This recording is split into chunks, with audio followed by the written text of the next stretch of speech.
Hi guys and welcome back to a new Valorant video. My name is Hollow and today we're talking about ranking up and how to effectively do it. For my very first rank up guide this video, we're addressing the new players to Valorant and CS-like shooters in general, advising specifically players who want to rank up to gold from iron, bronze and silver ranks. Though of course these tips may still help you if you're higher ranked than that or working your way through gold, but that's the perspective of this guide. Now let's not beat around the bush. At these ranks, the chances of you having issues with both gameplay fundamentals and mentality are, well, very high. The first step is to acknowledge your weaknesses as a player, then work to improve them and just keep doing that every day. We're going to talk about 5 major concepts, how they work, how to improve them in your efforts to reach gold. At higher levels, we'll have to talk more specific tips and strats, but for now, your core gameplay should be what we focus on. I don't care if you're brand new to Valorant, you can easily get gold as a new player, so let's get started. Let's start with something you probably shouldn't be able to dispute: practice and warming up. I think it's obvious if you go straight into ranked without any warm-up of any kind,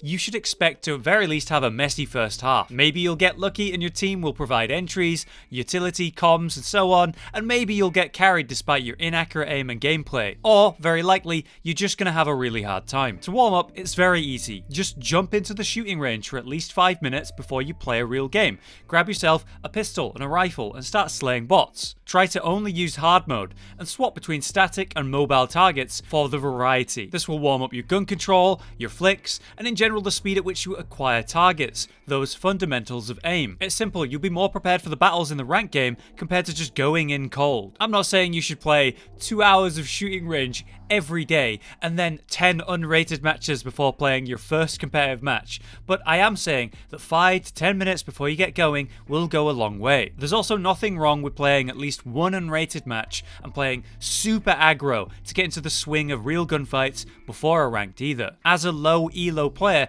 you should be considering your mouse sense. Most high level players, be it pro or a ranked hero, will run lower sense settings to have consistent flicks and swings. They aim with a mix of their arm and their wrist. They don't over rely on just one. It's very common for low elo players to run a very high sense, entirely aiming with their wrist, and in general they're inconsistent at the best of times because of that. When you run a lower sense, you aim more with your arm, you'll have more consistent movement and aim in general. It just takes some getting used to. Practicing in the range and unrated games until you're used to it is a really good idea to have long-term better aim, and that's of course going to take you much further with your rank. Personally, I'm running an 800 DPI on my mouse and then an in-game sense of 0.3. I'm still adjusting it and lowering it regularly. Keep up with your daily practice and your aim will steadily improve until it massively impacts your win rate. Now you're warm before every game, let's talk about 2 major concepts you may need to work on, and thankfully they're both pretty straightforward. Firstly, let's talk about working as a team. Simply put,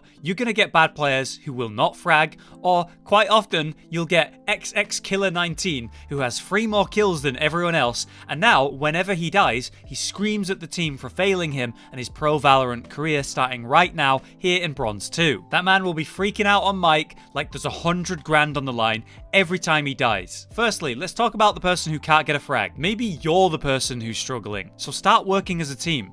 Utility is very strong. Sova arrows, sage slows, brimstone smokes. Without getting a single kill, your utility can help that player who is fragging on your team massively. Pick someone and support them. And it goes both ways. Is there someone on your team doing bad? Encourage them. Ask them to stick with you.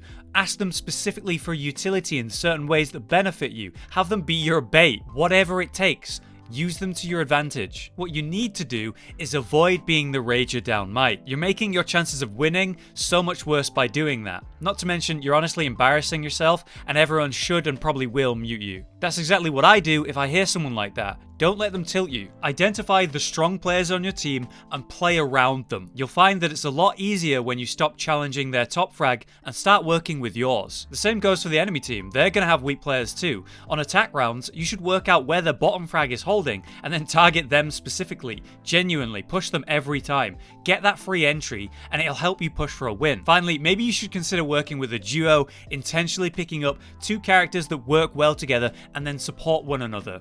At this elo, it is just so strong to double peek the same angle together and overwhelm the enemy. I would honestly advise that you avoid 4 or 5 stacking 2 unless your primary focus is not to rank up. These will be harder games since you're against 5 stacks who will work better together than solos. For that other fundamental, our next fundamental, we're talking about communication. This is massive at lower elo because it's often 0 or 100 with no in between. Your whole team might be silent, saying nothing for the entire game, or you've just got that one guy who can't help himself. He's speaking 100% of the time, and the moment he dies, he immediately tries to micro your gameplay, making it hard to hear anything or make good decisions while you waste time considering what he's actually saying. The moment someone tries to micro my gameplay, I find it tilts me. Unless I respect that player and genuinely believe they know better, it won't have positive impact on my gameplay, but the opposite. If we're in some random solo queue and Mr. Plat1, who's 4th on the board, starts trying to micro me, I just tell him to stop talking or I'll have to mute him. Protect your mentality however you can, avoiding anything that actively negatively impacts your gameplay, like my example here. For your own communication, your calls must be precise and clear and certain at that. Don't say they're rushing B, say I heard 2 in long. They're setting up for a push on C because they put smokes down. Whatever character is holding garage window or platform or whatever call out. These are specific, straightforward calls that everyone can understand and then use to their benefit. And you should only make these calls when you're pretty much certain about them. Your goal is to avoid muddying comms with unnecessary life stories about how someone killed you and how they're actually bad because of it. And if you ever find yourself dead in the middle of a round, remember to blame yourself before you start trash talking your bottom frag, who maybe you just watched lose the round. Ask yourself instead, why were you dead? Maybe you should have avoided the situation where the bottom frag has the hardest task of clutching up, and maybe you should have played safer. These are just common issues at lower elo. At the end of the day, yes, we want you to get gold, but more than that, we want you to get plat, we want you to get diamond. The games you're playing right now should be about improving your gameplay, not anyone else in the game. So let's talk about the big boy concept for this elo bracket. Movement, positioning, the core gameplay concepts. The number one problem I see in low elo is actually crosshair placement. It felt like everyone I watched is just staring at the floor. Look at your own gameplay. Where are you looking? If your crosshair is already aiming at head height, then it's already placed where someone might be holding or about to peek you. You barely have to adjust your aim to accurately fire at them. Meanwhile, if you're just wandering around staring at the stones on the ground, you have to radically flick to their head instantly every time you see someone or you die. That's a difficult ask. Stop making it hard for yourself. Start pre-aiming hotspots during a push onto site. Clear the corners. For God's sake, aim higher until you're naturally aiming at head height by default. I had to slap myself into this again after not playing CS for a few years now. Watch any pro gameplay. You'll see them aim at head height consistently and pre-aim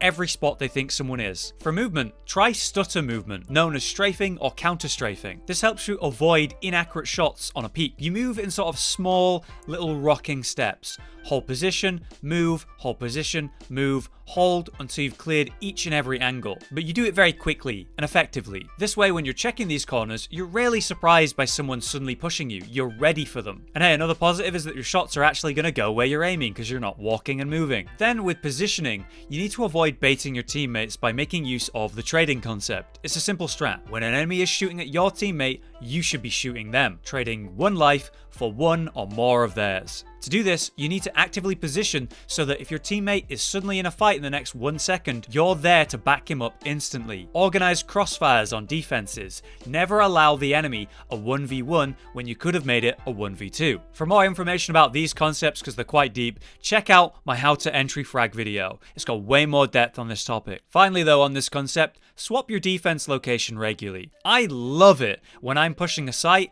and the guy that's holding that site is sat at the same location every time. I just buy a Vandal or maybe an Operator and I just pre-aim, pre-fire that same spot and get a free kill. Even if you move only slightly, it's much better to hold an objective from different spots so that enemy cannot be pre-aiming you on the peak. You keep them guessing and that keeps them vulnerable. Lastly, for our final concept, let's consider team comps. This is actually a tricky one for low elo players because they often outplay themselves with bad picks. You could have the Smoker, you could have the Sage, you could have the entry fraggers, and still lose because the people who have picked those characters just can't play that role correctly. Brimstone won't use his smokes. Your Sage, you have to beg her to heal you. Your Phoenix just can't help himself. He keeps flashing you and himself every time. When working with a teammate or a squad, it matters massively. The utility will help you take or defend sites because you will actively use it in unison with each other. Meanwhile, in solo queue, at low elo with randoms, you just can't rely on it. This is why I would suggest that when you're solo or duo, you should pick someone with control utility like smokes or walls, or a self-sufficient entry fragger. These two roles will complement each other very well. Meanwhile, as a true solo player, I would suggest mostly that self-sufficient role. Sage, Phoenix, Brimstone, even Jet, so that when you need to heal or use that utility to make a push, you have it yourself and you do it yourself. I love Jet as a solo player, even though she doesn't have the most effective utility because I don't have to rely on anyone. I have my own smokes for the pushes, I can fly through the map at such speed I catch people out, and it's honestly heaven to jump over a Sage wall or a slow or a molly and clean up sight because they did not expect you to go straight through that with no issue. What matters most is that you're always playing a character that you yourself are comfortable with and get effective use out of. There's no reason to pick Sage if you're not going to use your slows and walls effectively, or Cypher when you're overwhelmed by his mechanics. The higher your KDA and stats compared to your team and enemy team impacts how fast you rank up. You'll gain more MMR based on performance and lose less too if you've done well in a loss. So if there's a character